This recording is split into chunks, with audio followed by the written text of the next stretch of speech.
परमहंसाय नमः। वनिशी विभूषितकरार्णवनीचिदाभार पीतम्बरादरुणबिं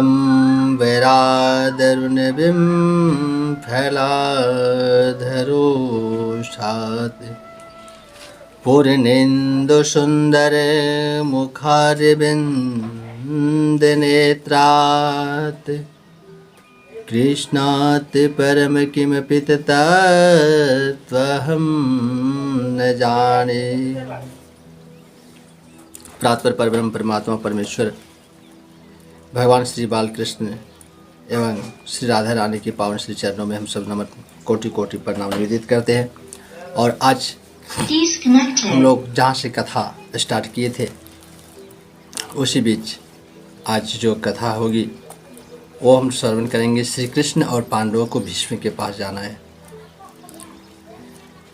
तो एक दिन की बात है कि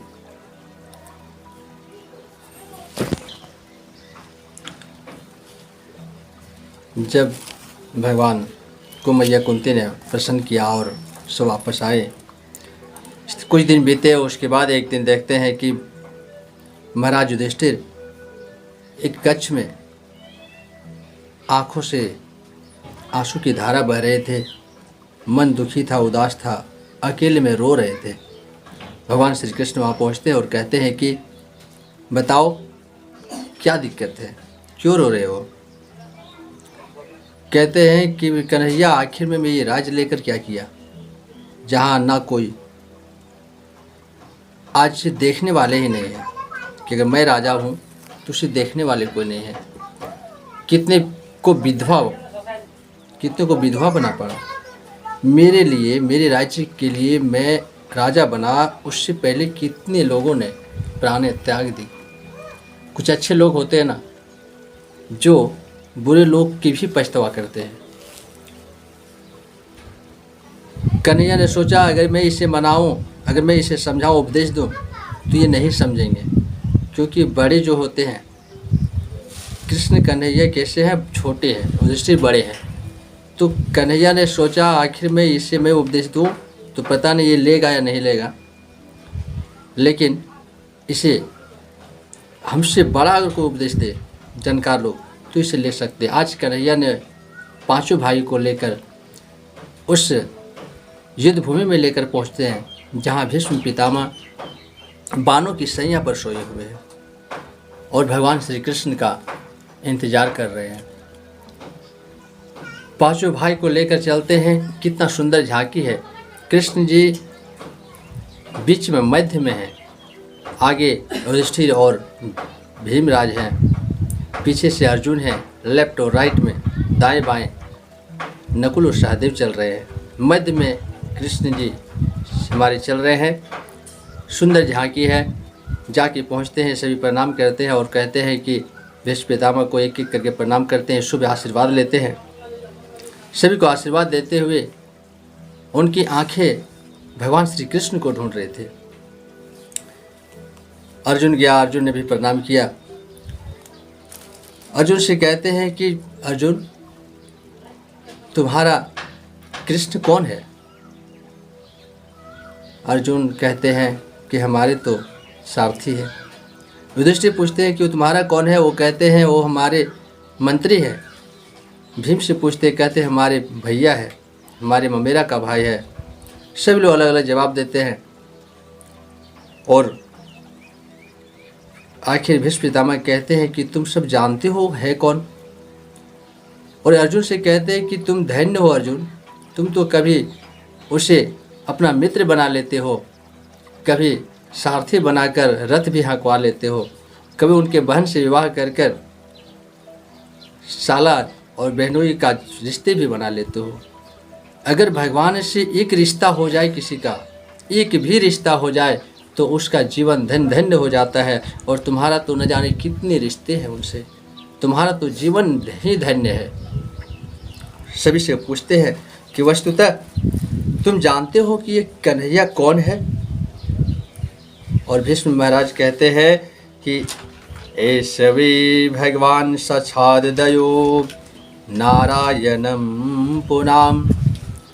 कहते ये साक्षात नारायण है जो अपनी माया से संसार को मोहित करके यदुकुल में छुपकर ये लीला कर रहे हैं।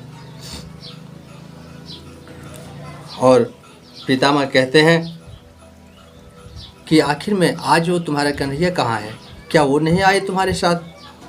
अर्जुन कहते आए हैं महाराज, और वो पितामह आए हैं, वो हमारे मध्य में है। वो कहते हैं कि थोड़ा उससे सामने बुलाओ। कृष्ण जी को सामने बुला के बुलाए हैं। भीष्म पितामह ने अपने आंखों से टकाटक उसके निहारते हुए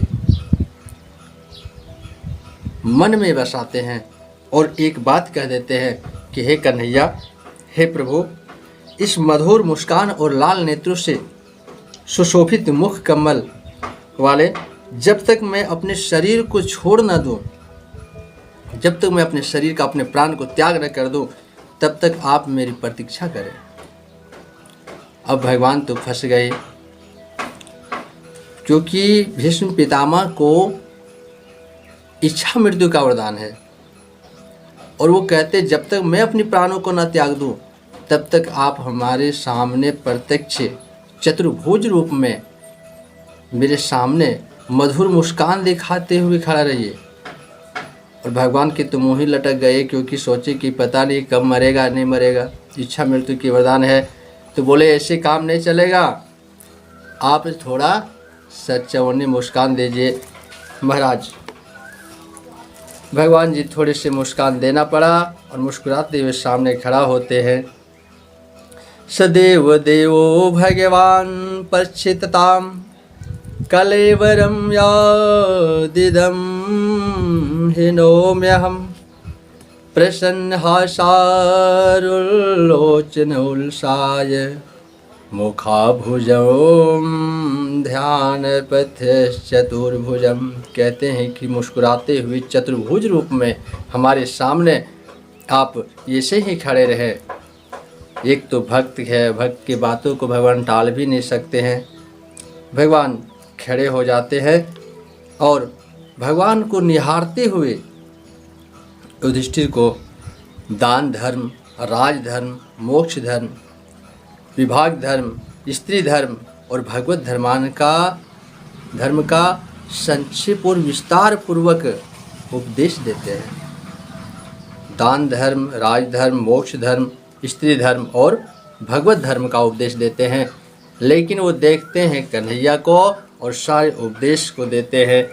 भगवान का दर्शन करते हुए भीष्म पितामह जी के आँखों में अश्रुधारा गिर पड़े और मानो अपने आंसुओं से भगवान का पद प्रक्षालन कर रहा हो। और फिर कहते हैं इतिमति रूप कल्पिता वितृष्णा भगवत सातत पुंग विभूमणि सब सुख मुपगत कवच विहर तो प्रकृति उपेयोषि अधिभाव प्रभाव इतिमति रूप कल्पिता तृष्णा भगवती सातत पुंगे विभूमणि इतिमति रूप कल्पिता तृष्णा भगवती सातत पुंगे विभूमणि शव सुप मुपगत कवच विहर तो प्रकृति मुपेयुषि यदि भाव प्रभाव इतिमति रूप कल्पिता तृष्णा भगवती सातत्व पुंगे विभूमणि। पितामह जी कहते हैं कि हे प्रभु, ये हमारा जो मति है, कोई भी शब्द में कोई भी वाक्य हो तो वाक्य में लास्ट में अंत में इति का उपयोग किया जाता है, प्रयोग किया जाता है। और यहाँ भीष्म जी महाराज ने श्लोक के प्रथम शब्द को ही रखा है और प्रथम शब्द में ही इति का प्रयोग किया है। और वो कहते हैं कि ये हमारी जो मति है प्रभु, वो हमारी मति को आप ग्रहण कर लें।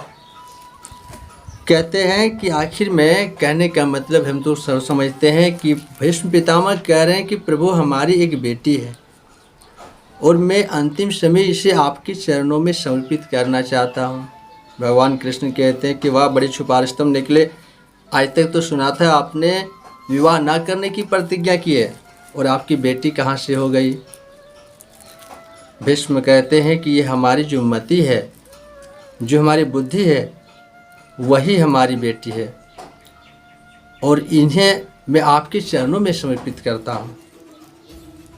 भगवान कहते हैं कि अच्छा, तो क्या क्वालिफिकेशन है उसकी, पढ़ी लिखी कितनी है। कहने का मतलब कहते हैं कि वो इस संसार के मोह माया तृष्णा से परे है, ये उसकी क्वालिफिकेशन बताते हैं। और भगवान से कहते हैं भीष्म पितामह कि प्रभु 3 प्रकार की ऐसनाएँ होती है, श्रुत वित्त लोक ऐसना तीन ही, कहीं के मति यही कृत न मिले। श्रुत वित्त लोक ऐसना तीन ही, कहीं के मति ये कृत न मिलनी। 3 प्रकार की जो ऐसना होती है, श्रुत वित्त लोक, और जिसे देखकर कोई ऐसा न संसार में ना हुआ हो जिसकी मति भ्रष्ट ना हुआ हो, लेकिन हमारी मति इन सब से परे है। लेकिन मेरी मति में कोई दोष नहीं है, वितृष्णा है, इसलिए मैं अपनी मति को आपको समर्पित कर रहा हूँ।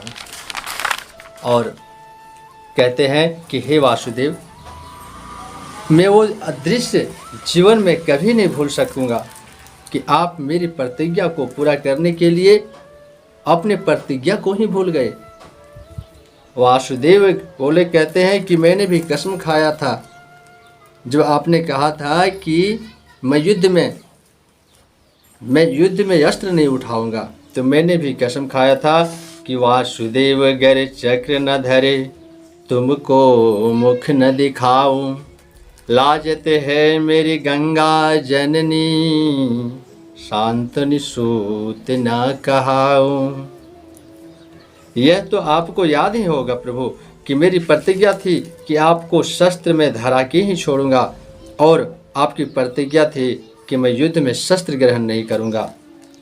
और आपने भक्तों की मान रखने के लिए अपनी प्रतिज्ञा को भी आप तोड़ देते हैं। ऐसी दयाशील और कौन हो सकता है। कहते हैं एक बार माता यशोदा ने प्रतिज्ञा की थी कि कन्हैया आज मैं आपको बांध के ही रहूँगा। भगवान बोले, मैया यह संसार को मैं बांधो, भला मुँह कौन बांधोगे। भगवान भी कहे थे कि इस संसार को मैं बांध कर रखा हूँ, तू मुझे क्या बांधेगी। लेकिन जब मैया ने हार नहीं मानी और बार बार प्रयास करने लगे, जब भगवान ने देखा कि माता को रोम रोम से, पूरे शरीर से पसीना पसीना से तर बितर हो गई है, लेकिन उन्होंने प्रयास नहीं छोड़ा है, भगवान खुद ही उसे बांधने के दे देते हैं, अपने आप को खुद बांध लेते हैं। जब वो बांध रहे थे तो 2 अंगुल की ही रस्सी छोटी हो रही थी। वो 2 अंगुल क्या है? 2 अंगुल है प्रेम का। अगर सब हो और अगर भगवान को प्रेम समर्पित ना हो तो बंधाते ही नहीं। और प्रभु बस एक ही रस्सी में बंधते हैं, वो है प्रेम की रस्सी में। हमारे कन्हैया को बांधना हो तो बस प्रेम की रस्सी में बांधो, प्रेम की धागा में बंधो, कच्ची धागे से बंध जाएंगे। और कहते इस प्रकार भीष्म पितामह ने भगवान को निहारते हुए अपने प्राणों का परित्याग किया और आकाश से सुमन की वृष्टि हो गई। जय जयकार गूंज उठी, बोली भक्तवत्सल भगवान की जय। कल की जो कथा होगी उस कथा में हम लोग परीक्षित जन्म का कथा श्रवण करेंगे। और परीक्षित जन्म के बाद श्री सुखदेव जी महाराज का जन्म तो हो ही चुका है, फिर दोनों के समागम होंगे और यहाँ से श्रीमद् भागवत की मूल व्याख्या स्टार्ट होती है, प्रारंभ होगी।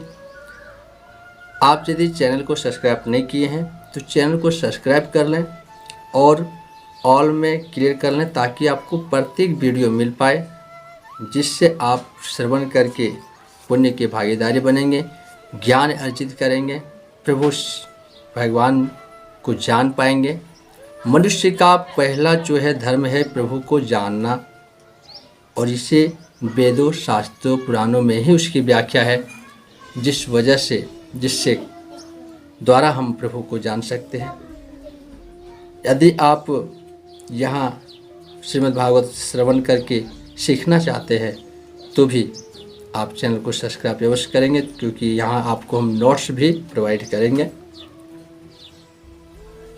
हरे राम राम राम सीता राम राम राम, हरे राम राम राम सीता राम राम राम, हरे राम राम राम सीता राम।